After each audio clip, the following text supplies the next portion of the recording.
Hello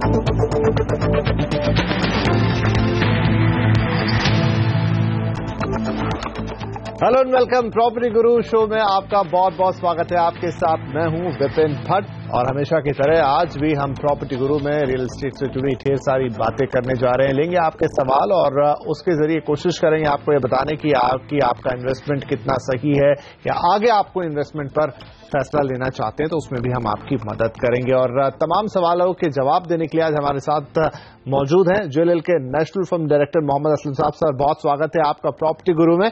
तो आइए असलम साहब के साथ सवाल जवाब के सिलसिले को शुरू करते हैं। पहले कॉलर भी आ गए फोन लाइन पर, अभिजीत हमें कॉल कर रहे हैं। अभिजीत बहुत स्वागत आपका अभी प्रॉपर्टी गुरु में। क्या होगा आपका सवाल? गुड इवनिंग सर, मैं अभिजीत बात कर रहा हूँ नेरुल से। जी पूछिए। मुझे सर उल्वे में प्रॉपर्टी लेना था। ओके। 32 लाख बजट है 1 BHK। ठीक है, तो कुछ प्रॉपर्टी सजेस्ट कर सकते हैं? अच्छा ये बताएं आपकी उल्वे की तरफ आप देख रहे हैं तो क्या, क्योंकि उल्वे के लिए काफी नाम चलता है, बहुत सारे लोग वहाँ इन्वेस्ट करना चाहते हैं, तो सिर्फ इन्वेस्टमेंट आपका पर्पस है या आप रहने के लिए? नहीं, रेसिडेंशियल के लिए। चलिए, आप जाके रहना भी चाहते हैं जरूर। तो चलिए उल्वे की बात कर लेते हैं। असम साहब 30 से 32 लाख का बजट है, उल्वे की तरफ देख रहे हैं। हमने देखा उल्वे एक ऐसी जगह है जहां पिछले 4-5 साल में अच्छी खासी अप्रिसिएशन आई तमाम चीजों के चलते, एयरपोर्ट और दूसरी बातों को लेकर, और अब थोड़ा सा मामला थमा हुआ है वहां का। लेकिन क्योंकि ये रहने के लिए घर चाहते हैं, क्या सलाह देंगे आप इन्हें? हाँ देखिए, उल्वे इन्होंने जो डिसाइड किया है तो आई थिंक इनके बजट में वो बिल्कुल सूट करता है। और मैं तो ये कहूंगा कि जो मुंबई में जो लोग रहते हैं और जिनका यही बजट है अराउंड 30 से 40 लाख के बीच में, और इस टाइम वो देखना चाह रहे हैं घर, तो आई थिंक उल्वे एक बहुत अच्छी जगह बनकर आई है। क्योंकि जब से ये मुंबई के बाकी एरियाज के काफी रेट्स बढ़ गए हैं और उसके चलते हुए लोगों को घर मिलना मुश्किल है, तब से ये MMR के जितने पेरिफेरल एरियाज हैं उसमें डिमांड ज्यादा बढ़ गई। चाहे आप सेंट्रल लाइन देखिए या आप न्यू बॉम्बे की साइड देखिए, तो उसके चलते उल्वे आई थिंक काफी प्रोमिनेंट एक लोकेशन बन के उभरा है। और उसके रीजंस भी हैं, क्योंकि देखिए इंटरनेशनल एयरपोर्ट 4 साल पहले अनाउंस हुआ था, तो उसके चलते भी वहाँ प्राइस काफी एस्केलेट हो गए थे। काफी डेवलपर्स जो लोकल हैं या न्यू मुंबई के डेवलपर्स हैं, उन्होंने काफी वहाँ प्रोजेक्ट भी बनाए और प्राइस काफी बढ़ गया था। लेकिन फिर जैसे जैसे इसका थोड़ा मामला ठंडा पड़ा तो उल्वे ही वो एरिया था जहाँ पे प्राइजेस सबसे पहले गिरे थे। लेकिन अभी वापस आके जैसे मामला, जैसे आपने बोला, अभी थमासा है, तो कुछ प्राइजेस अब इससे नीचे तो जाने की उम्मीद नहीं है। और फिर से वापस न्यू मुंबई एयरपोर्ट की वापस उसके बारे में बात होने लगी है, तो अभी वापस उसके प्राइजेस मुझे लगता है आगे बढ़ेंगे। इसके अलावा और भी रीजंस हैं, क्योंकि उधर अपना सी वुड उरन का जो रेलवे नेटवर्क बनेगा, उसके चलते हुए उस पूरे एरिया में जो कनेक्टिविटी है बाकी एरियाज के साथ वो काफी अच्छी हो जाएगी। तो वो सारे फैक्टर्स अगर हम देखें और प्राइस बैंड देखें तो उसमें उल्वे काफी प्रोमिनेंट है। और इनको काफी डेवलपर्स हैं, अगर आप पूछेंगे कि किस एक प्रोजेक्ट के बारे में बात करना ठीक नहीं रहेगा, वहां पे काफी अच्छे डेवलपर्स हैं और काफी लोकल डेवलपर हैं जिनका काफी अच्छा ट्रैक रिकॉर्ड रहा है। तो थोड़ा सा ड्यू डिलिजेंस कीजिए और वहां पे आपने अगर प्लान कर ही लिया है तो फौरन ले लीजिए। चलिए, तो उल्वे को यहाँ पर ग्रीन सिग्नल है असलम साहब की तरफ से, तो बस अपनी प्रॉपर्टी देखिए। एक बेहतरीन इलाका है, आगे प्रोस्पेक्ट अच्छे हैं, आपके बजट में भी फिट है, तो सब कुछ सही है, सारे बॉक्सेस यहाँ पर टिक्ड है, आगे बढ़ सकते हैं आप उल्वे में घर लेने के लिए। अब एक ईमेल है हमारे पास, जितेंद्र सिंह साहब ने भेजा है नोएडा से और पूछना चाहते हैं कि फरीदाबाद के blue solitaire California country sector 80 में 2300 रुपए के भाव पर एक 3 BHK फ्लैट उन्होंने खरीदा है। 2017 में उन्हें पोजीशन मिलने की उम्मीद है। फिलहाल उसका जो भाव है वो 3000 रुपए पर पहुंच गया है। तो निवेश के लिहाज से उन्होंने ये प्रॉपर्टी खरीदी थी, अब 700 रुपए भाव ऊपर है। यहां से सोच रहे हैं कि इसमें बने रहें या फिर इसे बेच दें। तो इन्हें क्या सलाह देना चाहेंगे असलम साहब? क्या इस प्रॉपर्टी में बने रहें? थोड़ा सा एप्रिसिएशन इन्हें मिला है, अभी तो शुरुआत ही है, अभी पोजीशन भी नहीं मिला है, या इन्हें अभी इसमें बने रहना चाहिए, एटलीस्ट पोजीशन तो ले ही लेना चाहिए? हाँ बिल्कुल, देखिए जैसे हम लोग जानते हैं कि NCR का जो पूरा मार्केट है और पूरे रियल एस्टेट की मार्केट पैन इंडिया इतना ज्यादा अच्छा नहीं कर रही है। सो उसमें NCR सबसे ज्यादा अफेक्टेड एरियाज में आता है और उसमें फरीदाबाद कोई अनछूता नहीं है उससे। तो वो सब बातों का ध्यान रखते हुए उनको 700 रुपए का अप्रिसिएशन है। आई थिंक इन्होंने बहुत अच्छे टाइम पे उसे खरीदा होगा। तो अगर उनको अप्रिसिएशन है, लेकिन उसमें सबसे बड़ा सवाल ये है कि उनके पास बायर्स हैं वहां पे और उनको 2017 में पोजीशन मिल भी रहा है। तो मुझे लगता है कि जैसे हम जैसे जानते हैं और जो हमारी रिसर्च रिपोर्ट्स कहती हैं कि वहां पे बहुत ज्यादा इन्वेंट्री है और अगर उनका 3,000 तक का रेट पहुंचा है तो मुझे लगता है वो डेवलपर्स ने और उन्होंने जब भी खरीदा था वो होते होते बढ़ा है, लेकिन आज उनके पास 3,000 का अगर बायर है तो मुझे लगता है उनको फौरन बेच देना चाहिए, क्योंकि ये दो चीजें उनको यहाँ ध्यान रखनी है कि अगर उनको 3,000 का बायर मिल रहा है आज की डेट में, वो एक ध्यान में रखें कि हाँ फिर वो उसे जरूर बेच सकते हैं। और दूसरी बात बहुत इंपॉर्टेंट है कि अगर 2017 में शॉर्ट उनको वो पोजीशन मिल रहा है तो उनका फिर वो चॉइस है, अगर उनको 3,000 का भाव यहाँ बेच के कोई अच्छे एरियाज में जहाँ पे ज्यादा इन्वेस्टमेंट एवेन्यू अच्छे हैं और अच्छी रेट पे उनको मिल रहा है तो उनको री इन्वेस्ट कर देना चाहिए। लेकिन अगर लगता है कि हाँ 2017 में मेरे को प्रॉपर्टी मिल जाएगी तो थोड़ा मुझे लगता है फिर उसमें बने रहना चाहिए, क्योंकि 2017 में हम लोग एक्सपेक्ट कर रहे हैं कि रेरा आने से या और जो इनिशिएटिव गवर्नमेंट ले रही है तो मार्केट टर्न अराउंड होगा, तो उसके चलते हुए हो सकता है उनका जो प्राइस अभी इंक्रीज हुआ है वो और थोड़ा बढ़ जाए। तो ये दोनों चीजों को ध्यान में रखते हुए वो अपना डिसीजन लें और अकॉर्डिंगली आगे बढ़ें। चलिए, तो यहाँ पर आपके लिए यही सलाह है जितेंद्र साहब की। दो फैक्टर्स बता रहे हैं यहाँ पर आपको असलम साहब, अगर आपको वाकई में 2017 में पोजीशन मिलने की पूरी उम्मीद है और लगता है मिल जाएगा तो आप थोड़ा होल्ड कर लीजिए, आगे रेरा आने से चीजें बदलेंगी, प्रॉपर्टी में एप्रिसिएशन देखने को मिल सकता है। लेकिन ओवरऑल बात करें फरीदाबाद की तो मार्केट ठहरा हुआ है। अगर आपको लगता है कि पोजीशन अभी दूर की बात है तो आप इससे निकल भी सकते हैं, क्योंकि बहुत ज्यादा रिटर्न्स यहां पर आपको मिलने नहीं है और इसी पैसे का निवेश दूसरे इलाकों में कर सकते हैं एनसीआर का। चलिए, इसी सलाह के साथ आगे बढ़ते हैं। अगले कॉलर आ गए हमारे साथ, वरुण साहब गाजियाबाद से हमें कॉल कर रहे हैं। वरुण, बताइए क्या पूछेंगे आप? Varun ji, thank you for taking my call. Vipin ji, thank you for taking my call. जी, मेरा क्वेश्चन है, गुड़गांव सेक्टर 88 में मैंने एक प्रोजेक्ट चूज किया है, ओके, आशियाना लैंडक्राफ्ट का। ओके, तो मैं जानना चाहता हूँ whether it's a good choice, क्या प्रोजेक्ट अच्छा है और क्या ये टाइमली कंप्लीट हो जाएगा? इसके सामने ना एक फैक्ट्री आ रही है, तो वो डीलर बोलता है कि हट जाएगी 1-2 साल के अंदर जब तक आपको पोजीशन मिलेगा। तो क्या ठीक है वहां पे जाना या इससे बेटर कुछ सजेस्ट कर सकते हैं?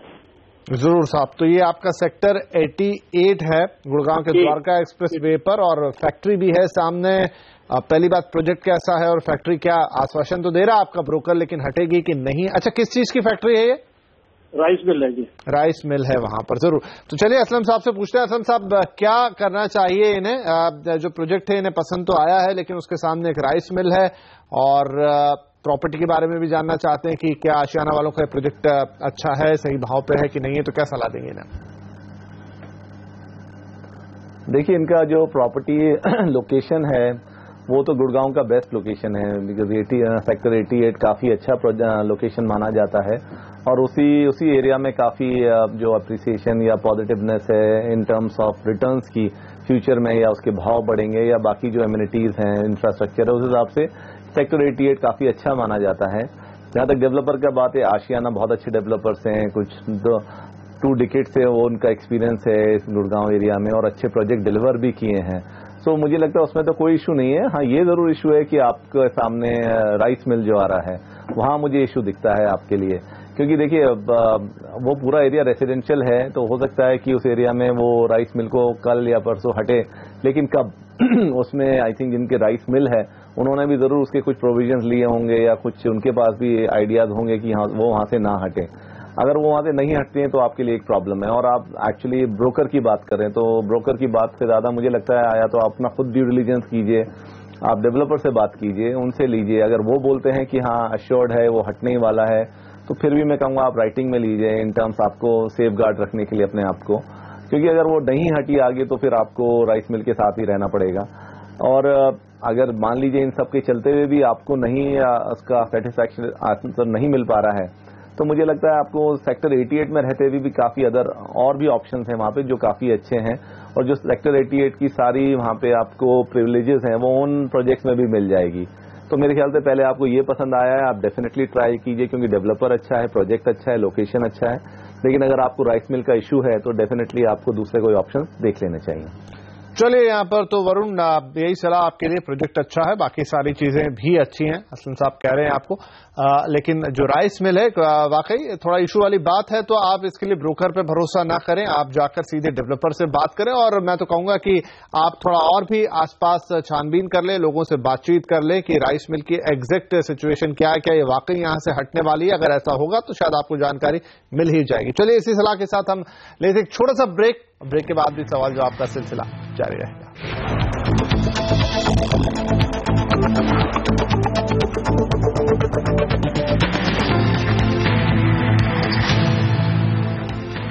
बैक। आप देख रहे हैं प्रॉपर्टी गुरु और आपके सवालों के जवाब देने के लिए आज हमारे साथ हैं मोहम्मद असलम साहब। तो चलिए उनके साथ हम सवाल जवाब के सिलसिले को आगे बढ़ाते हैं और अब हमारे साथ हैं फोन लाइन पर संजय भावे साहब, कल्याण से हमें फोन कर रहे हैं। संजय जी, बहुत स्वागत है आपका, क्या पूछेंगे आप?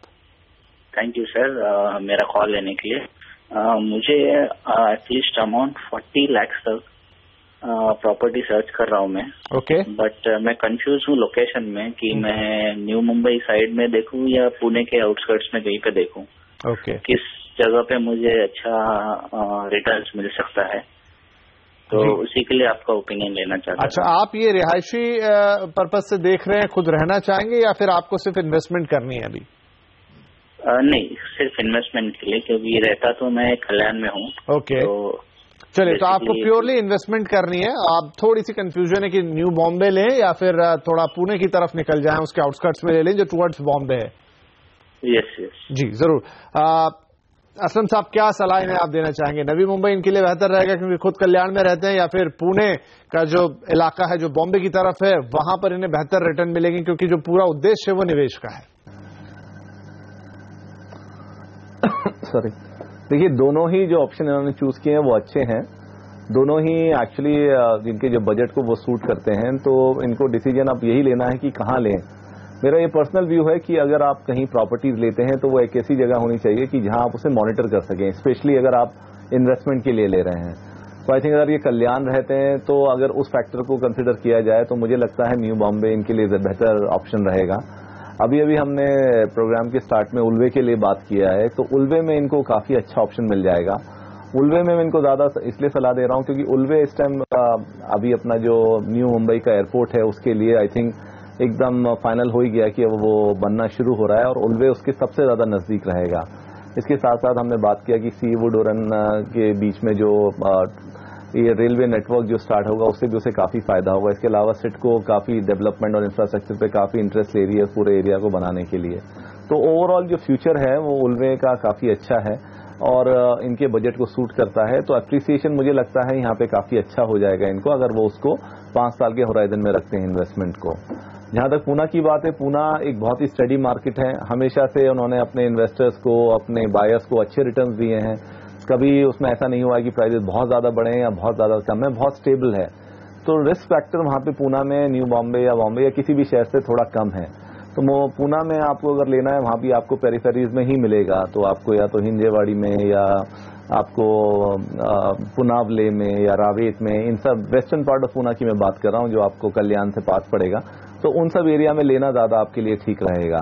और दोनों में इस बजट में दोनों जगह पे आपको आ सकते हैं। तो अगर आप मेरी राय मानेंगे, तो अगर मैं पर्सनल राय बोलूं तो मुझे लगता है आपको न्यू बॉम्बे में ज्यादा ट्राई करना चाहिए, क्योंकि वहां आप कल्याण में रहते हैं, वहां से आपको प्रॉपर्टी मॉनिटर करने के लिए उसे रेंट पे देना है या आपको देखना है फ्यूचर में बेचना है, वो आपको इजी पड़ेगा। लेकिन अगर आपको रिस्क फैक्टर थोड़ा कम करना है अपना, तो पुणे बेटर है। चलिए, तो ये आपके लिए दोनों तरह के ऑप्शन दे दिए। सलाह क्यों दे रहे हैं वो भी उन्होंने बता दिया। अब अपनी सहूलियत के हिसाब से आप संजय जी डिसाइड कर सकते हैं। फटाफट ले लेते हैं अपने अगले कॉलर को। मुहिब साहब है हमारे साथ फोन लाइन पर, कुवैत से कॉल कर रहे हैं। मुहिब जी, क्या होगा आपका सवाल? Hi sir, how are you sir? बहुत बढ़िया हूं सर, आप बताएं और बताएं आप क्या पूछना चाहेंगे? Sir, I'm working in Kuwait as a Gulf University, and I'm regular watching your shows. Very fantastic. Hats off you. Appreciate of your work. Really helped me. धन्यवाद sir. There is a 2 questions for me today. एक है, मैंने नेहरू में sector 21 में एक small shop लिया था, जो कि तकरीबन 4 साल पहले लिया, जो 20 लाख में मैंने लिया था। अभी उसका रेंट आ रहा है 8,000 पर मंथ। ओके, लेकिन अभी at the same time there is one client you want to buy this, तो 35 लाख आ रहा है उसका। तो क्या कैन आई सेल और I will be keep like a rental basis? Second question, Ulwe में 650 एरिया जो कि मैंने 40 लाख में G+14, और उसका मेरे को पोजीशन मिल रहा है मार्च 2017 में मिल रहा है पोजीशन जी। ओके, तो ये सेकंड क्वेश्चन का ऐसा है कि वो मुझे कंटिन्यू पोजीशन मिलने के बाद मैंने बेचना है क्या, और आई विल वेट फॉर 3-4। बिल्कुल, तो मोहित साहब दोनों सवाल हमें समझ में आ गए आपके, फटाफट इनके जवाब लेते हैं। असलम साहब, क्या करना चाहिए, दुकान का क्या करें और जो मकान का पोजीशन इन्हें मिलने वाला है उसका क्या करें? देखिए, पहले दुकान की बात करते हैं। आई थिंक आपने कहा है कि नेरुल में है और अच्छा आपको रेंट भी उस पर आ रहा है 8,000 का, लेकिन आपको देखना है कि आपने वो किस भाव में लिया था और अभी आपको जो प्राइस मिल रहा है उसमें आप सेटिस्फाइड हैं या नहीं है। क्योंकि मेरे व्यू में अभी मार्केट थोड़ा इतना अच्छा नहीं है, सॉफ्ट है, और यहाँ से अगर एक बार थिंग्स फॉल्स इन प्लेस तो फिर मार्केट थोड़ा ऊपर ही जाएगा। लेकिन उसमें दूसरा एडवांटेज ये भी है कि अगर आज आपके पास बायर है और मिल रहा है और सामने अगर आपको कमर्शियल में ही कोई बड़ा इन्वेस्टमेंट करने के लिए मिल रहा है, बिकॉज जब आपने लिया था तो एक छोटा था, लेकिन अगर आपको लगता है उस अमाउंट में आप एक बड़े इन्वेस्टमेंट में डाल सकते हैं, तो गिवन द मार्केट सिचुएशन आपको अभी अच्छे प्राइस में और कुछ अच्छा नेगोशिएशन करके कुछ अच्छा डील मिल सकता है। तो हो सकता है कि आप इस प्राइस से और इस पैसे से बड़ा प्रॉपर्टी ले सकते हैं, जो या तो रेडी होगी या अंडर कंस्ट्रक्शन होगी। अगर रेडी है तो आप उसे फिर रेंट पे देके बड़ा रेंट भी ले सकते हैं। तो ये टोटली डिपेंड ऑन यू कि आपका रिस्क एपिटाइट कितना है, आप इसको रिस्क लेके आगे बढ़ना चाहते हैं या क्योंकि अगर आपका ऑलरेडी रेंटेड है और उसमें कोई इशू नहीं है, प्राइस भी बढ़ ही रहा है, इसमें भी बढ़ेगा और आगे बढ़ेगा, तो वो आपको होल्ड करना चाहिए। दूसरा, रही बात आपकी रेसिडेंशियल फ्लैट की, अगेन वही मेरा आंसर होगा कि उल्वे का फ्यूचर लुक्स ब्राइट, वो अच्छा रहेगा आपको अगर आप उसे होल्ड करते हैं। लेकिन वापस 2017 में अगर आपको पोजीशन मिल रहा है और आप उस पर श्योर हैं, तो मुझे लगता है कि आपको आज उसको, अगर आपको कोई अच्छा बायर है तो उसको भी बेच के आप री इन्वेस्ट कर दीजिए उसी एरिया में किसी अच्छे लोकेशन पे, या उससे जो मनी आता है 1 BHK, 2 1 BHK आप ले सकते हैं। तो उस तरह से आपको थोड़ा सा अपना स्ट्रैटेजी बनाना पड़ेगा, क्योंकि मार्केट अभी डेफिनेटली इज नॉट राइट, अपना इतना अच्छा नहीं है और फ्यूचर प्रोस्पेक्ट ठीक लग रहे हैं, लेकिन प्राइस यहाँ से बढ़ेगा वो हम लोग उम्मीद कर रहे हैं फ्रॉम नेक्स्ट ईयर ऑनवर्ड। लेकिन अगर आज की डेट में आपको दोनों प्रॉपर्टीज के लिए आपके पास बायर है, तो आपके लिए पास ये अच्छी अपॉर्चुनिटी है उसको री इन्वेस्ट करने के लिए, जिससे आपको एक अच्छी डील मिल जाए। Choice is yours. चलिए, तो मुहिब साहब को इसी सलाह के साथ हम प्रॉपर्टी गुरु में लेंगे एक और छोटा सा ब्रेक, लेकिन ब्रेक के बाद भी लेंगे आपके कुछ और सवाल।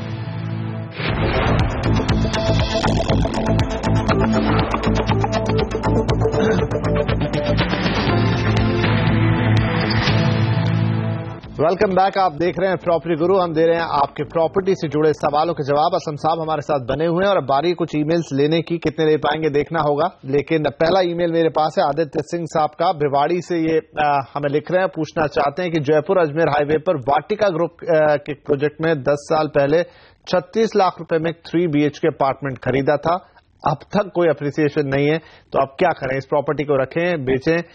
कोई और विकल्प अगर आप सुझा पाए तो वो भी हमसे ये मांग रहे हैं। तो असलम साहब, थोड़ा सा आदित्य फोन लाइन पर होते तो ज्यादा बातचीत होती, लेकिन जयपुर अजमेर हाईवे पे इन्होंने वाटिका में एक प्रोजेक्ट लिया 36 लाख में, और उनके हिसाब से 10 साल में भी कोई अप्रिसिएशन उसमें नहीं है, ऐसा जितना चाहते होंगे उतना नहीं है, तो अब क्या करें इसके अंदर? देखिए, बहुत सरप्राइजिंग है, बिकॉज जितना हम लोगों ने स्टडी किया है और जितना हमने पहले भी शोज में बात की है, तो जयपुर ने अच्छे रिटर्न्स दिए हैं। आई थिंक वो सिर्फ ये लास्ट के 3-4 ईयर्स में थोड़ा मार्केट स्लो है वहां पे, लेकिन अगर उन्होंने 10 साल की बात कर रहे हैं तो थोड़ा सा मुझे समझने में मुश्किल हो रहा है कि बिल्कुल ही प्राइस अप्रिशिएट नहीं हुआ है। तो ये थोड़ा सा मीन्स हार्ड टू बिलीव। लेकिन देखिए, अगर आपने 10 साल निकाल दिए, उसमें 36 लाख में लिया था और कोई अप्रिसिएशन नहीं हुआ है, तो डेफिनेटली कुछ तो उसमें गलत है। तो मेरा पहला तो एडवाइस यही होगा कि फिर आप उसमें एग्जिट कर लीजिए, क्योंकि आज की डेट में दिल्ली NCR में काफी अच्छे ऑप्शंस हैं जहां पे आप उस 36 लाख को इन्वेस्ट करके क्योंकि वहां मार्केट अभी सॉफ्ट है, तो आपको एक अच्छी प्रॉपर्टी वहां मिल सकती है, और एक बार मार्केट वापस घूमती है तो उसमें आपको एप्रिसिएशन मिल जाएगा, जो हम एक्सपेक्ट कर रहे हैं नेक्स्ट 1 और 2 ईयर्स में मार्केट इंप्रूव होना चाहिए दिल्ली NCR का। लेकिन अगर आप वापस जयपुर में ही देखने के लिए कोशिश कर रहे हैं, तो जयपुर का भी फ्यूचर काफी अच्छा दिखता है, क्योंकि जो हमने पहले भी बात की कि दिल्ली मुंबई इंडस्ट्रियल कॉरिडोर है, और ये अजमेर रोड जो है वो काफी डिमांड में है। उस एरिया में काफी कंस्ट्रक्शन हो रहा है, कमर्शियल और रेसिडेंशियल दोनों ही काफी प्रोजेक्ट्स हैं वहाँ। SEZs आ रहे हैं जो वर्ल्ड क्लास SEZs हैं, और काफी उस पर गहमा गहमी है उस पूरे एरिया में। तो या तो अगर आपको जयपुर में ही देखना है तो उस एरिया में आप दोबारा से देखिए। वाटिका में क्यों नहीं बढ़ा है, ये थोड़ा सा क्वेश्चन है।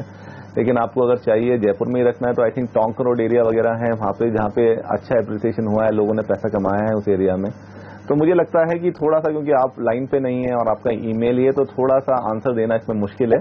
लेकिन अगर पहला जो स्टार्ट में बोला गया है कि अगर आपको एप्रिसिएशन नहीं मिला है और आपने 10 साल निकाल दिए इसमें, तो डेफिनेटली आपको एग्जिट करके जयपुर छोड़ के फिर थोड़ा एनसीआर एरिया में जाके और आप वहां पे खरीदें, तो आपको एप्रिसिएशन जो आपने लूज किया है लास्ट 10 ईयर्स में, कुछ एप्रिसिएशन होगा और आपको नेक्स्ट 3-4 ईयर्स में अच्छे रिटर्न मिल सकते हैं।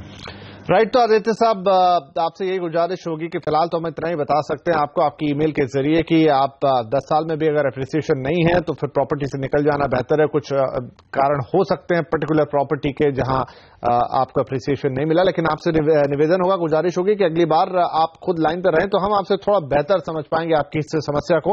बहरहाल अगर ऐसा ही है तो आप इसमें से बेच कर निकलें, यही सलाह होगी।